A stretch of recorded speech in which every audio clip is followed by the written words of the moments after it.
In this lesson, I will try to explain the French way of life beyond the cliches. You'll learn about the concept of a French nation, which is not rooted in ethnicity, the French culture, or rather the French character, the French lifestyle, which in essence is an embodiment of the culture. As we have seen, it is not possible to say when France began. The narrative of the French national identity was structured from the French Revolution in 1789, away from religion and the king. Since then, scholars and politicians have expressly rejected the concept of a nation based on race, possibly because there is no factual basis to it, as we've seen. Rather, the French perceive our nation as being in constant evolution, a transformation process, but steeped in permanence. Which is why most agree that you're French by culture, not by origin. If you speak French and adopt our mode of behavior and or way of thinking, then you will be considered French. Or if you participate in the French mood, like France winning the football World Cup, you're welcome to be French. Being French is being part of the French community. And if you mention your origin, even though your nationality is indeed French, it can be taken the wrong way. To say, I'm French of Algerian origin, say, is to ask to be treated separately, which is completely contrary to the tradition of assimilation and is becoming the source of many problems in our time. A former minister for cultural affairs recently said that everybody in France knows the name of the current culture minister because culture is paramount for everybody. The fact that we even have a Ministry for Culture says a lot, right? I'm not sure that this guy said the absolute right thing, but he has a point. To define it with a bit of jargon, culture is the set of shared values, attitudes, and practices that characterizes a group that are transferred from one generation to the next in some organic fashion. Culture is near synonymous with both historical inheritance and the contemporary phase of tradition. That's certainly very true for the French culture. A good bit of what defines the French culture is ambiguity. And it's this very ambiguity that makes it so unique. Because what do you think of the following? We love haute cuisine as much as we like fast food. We don't like to speak English, but in fact we do. We don't like our government, but do take pride on our welfare state. We say we're liberal, but at the same time we have strict conservative politeness and societal habits. So let's face it, France is a nation of contradictions. Some people can be incredibly arrogant and very cautious and humble at the same time. Some French firms are among the most competitive in the world, and others need to be put out of their misery. In some ways, the French respect authority. In others, they're a rebellious bunch. So, the French culture stems from history. In the 17th century, Richelieu and Colbert, who were prime ministers to Kings Louis XIII and then Louis XIV, created the Royal Academies, les Académies Royales, for sculpture, painting, literature, architecture, with the goal of unifying the French cultural norms, in line, obviously, with what the king wanted or didn't want. Culture became less elitist in the 19th century, with the World Exhibitions, first created in 1855 by Napoleon III, who was the nephew of the Napoleon you all know. This in the picture here is l'Académie Française in Paris, created in 1634 to contribute to the improvement of the French language and its international influence, and which is still trying to do just that. The idea that culture should be shared by all citizens stems from the French Revolution, as I said. At the time, all of the church's belongings were seized, enabling the creation of public museums and libraries. The concept of a policy for culture got another boost from 1959 when André Malraux, shown here in his office, was the first culture minister appointed by the president, Le Général de Gaulle, at the time. Because yes, with Louis XIV in the 17th century, and then de Gaulle, and then Mitterrand in the 20th century, culture in France has a lot to do with who's in charge. From the context to the mindset, there are two layers, so to speak, to the French culture. The French culture is high context, which means that you have to spend time and energy observing and listening to others in order to pick up the subtle information bits that you need to determine how you should behave. It's a bit complicated. It does require work. That's because a high context culture is one in which communication may be more unspoken rather than explicit. For example, much attention is being paid to body language, facial expressions, and other non-verbal cues in order to discern a speaker's meaning. By contrast, for example, the US is considered a low-context culture where verbal communication is more explicit, direct, and elaborate at the same time. The first pillar of the French mindset is freedom. It's greatly valued, and people are often defiant toward authorities, government and police alike. Freedom of speech is also seen as essential, even when speaking poorly about religions, for example, in a way which some Americans strongly disapprove. Critical thinking is often another way to express freedom of speech. The French often try to appear knowledgeable about culture, literature, world events, science, or, well, basically everything. If you want to stand out, you need to be educated and assertive. A bit surprisingly, social classes are still a thing in France. That's part of our contradictions, I guess, with the upper class rarely mingling with the commoners, a general disconnect from the rural world, with some spillover in the political sphere, unfortunately. Freedom of religion is the last important pillar. France is a secular country. This means that by law, the French government remains neutral concerning religion. We'll come back to this in the next section. The French are generally very proud of their way of life, with an emphasis on taking time for personal relationships, preparing and enjoying meals, and enjoying the present moment. Although globalization has influenced French society to some degree, these values have long been an integral part of the French attitude. Well, because not all clichés are wrong. Food is not just about nourishment. It is a celebration of tradition, of the art of living.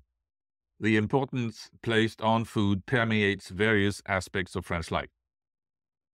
High fashion is deeply ingrained in the national identity, even though younger people love quick fashion too.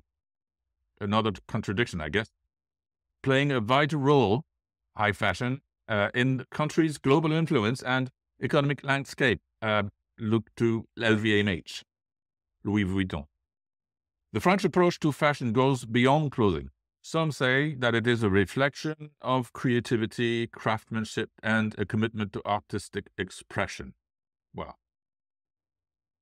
building on history, arts in general, and cinema are an important part of the French approach to life. Cinema was actually invented in France by the Lumière brothers from Lyon in 1895 and has contributed to the French influence ever since.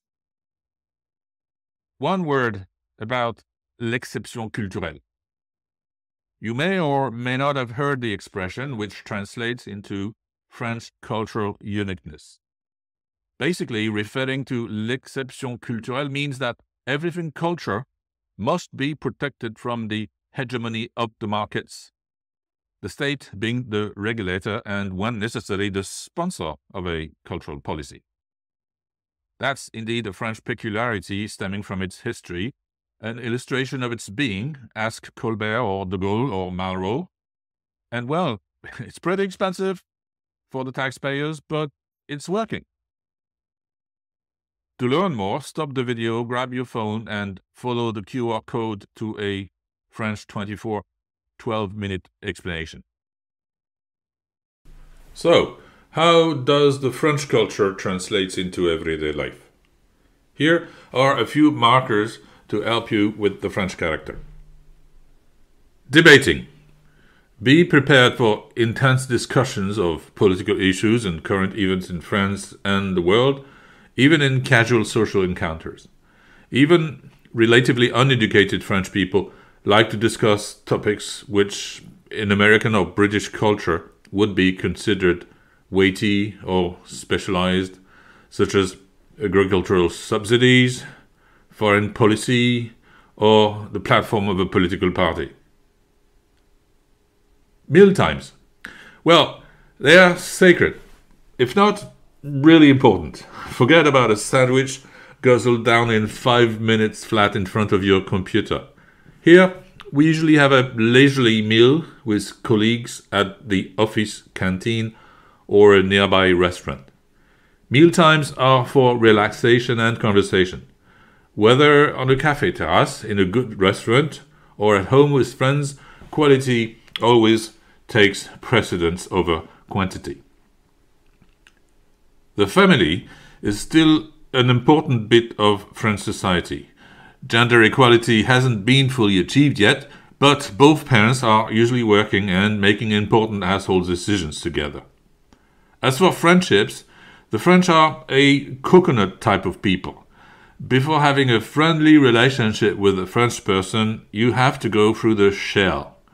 Russians, Chinese, and Japanese have the same reputation for, well, being unpleasant initially. On the other hand, the Americans, the English, and the Germans are peaches. The exterior is sweet and friendly, but it's harder to get past that sympathy to build a true friendship.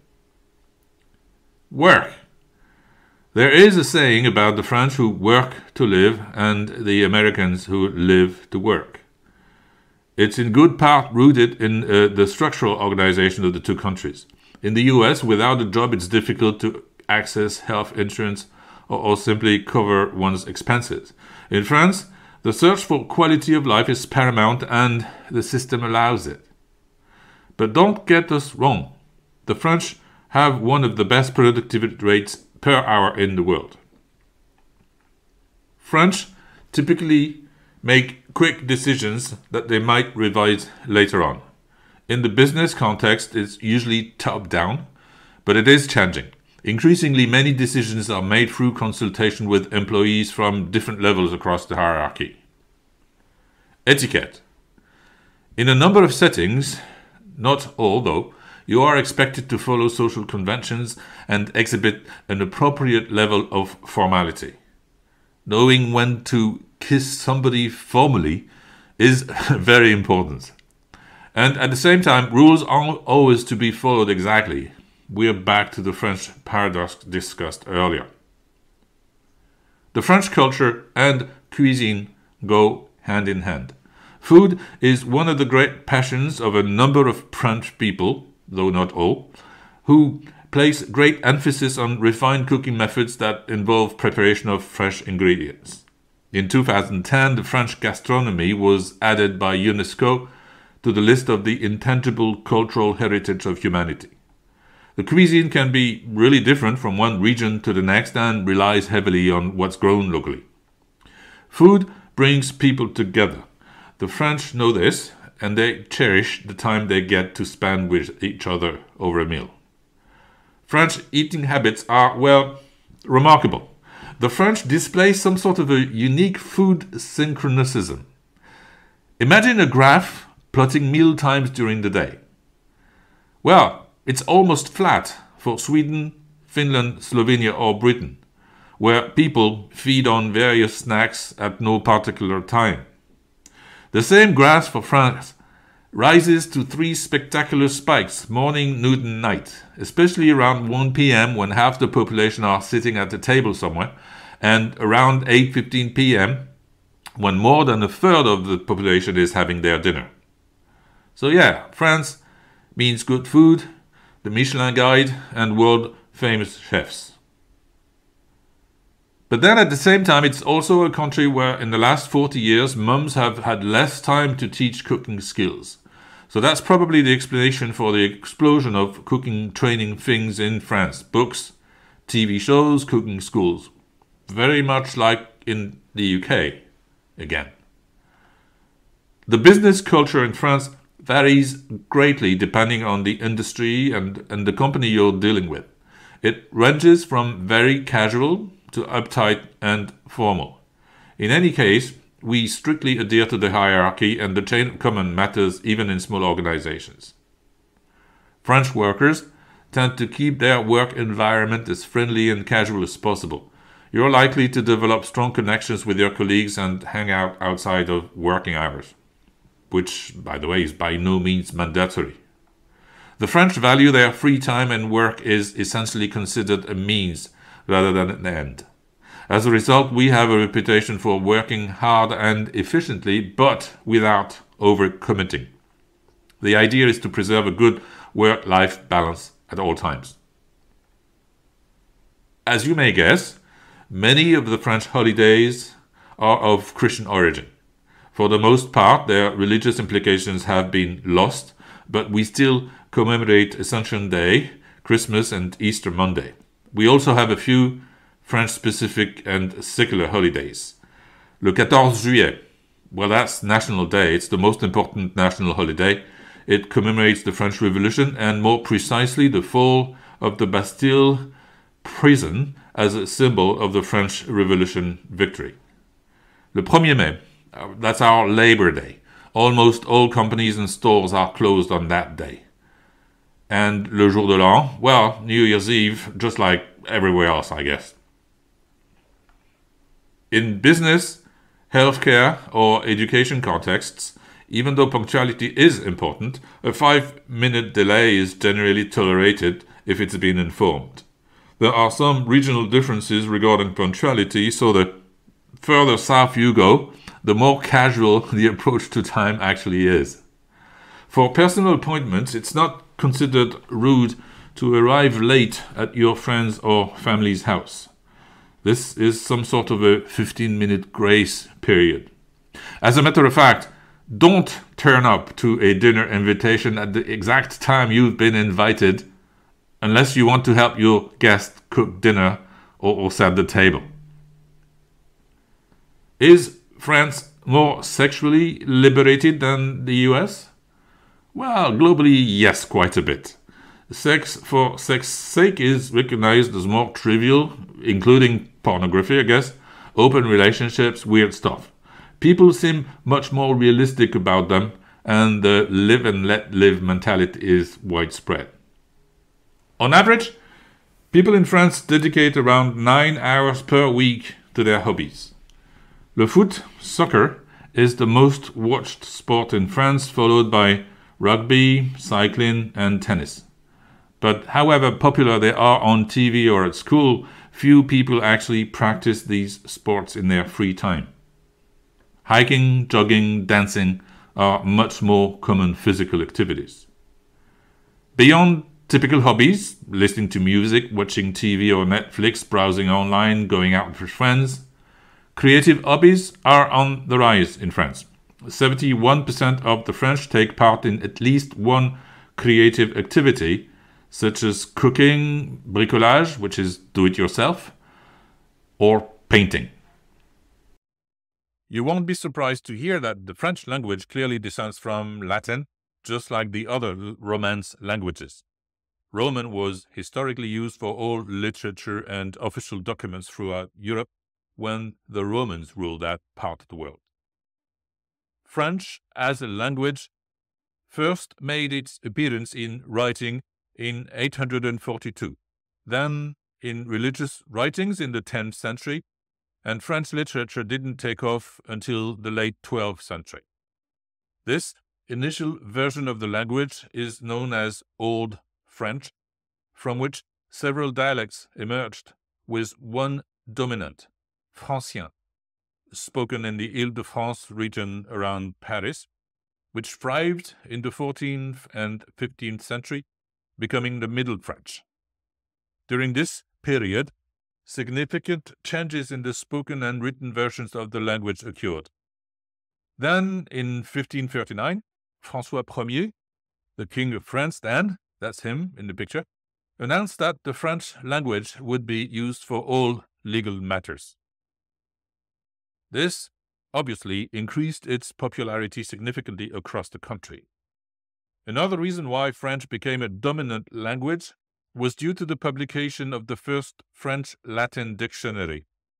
This made it easier for people learning French to see the Latin translations and helped the language spread among the population of France. From the 17th century, the French language became the lingua franca of international relations. People also started speaking French in several African countries and part of Canada when they were French colonies.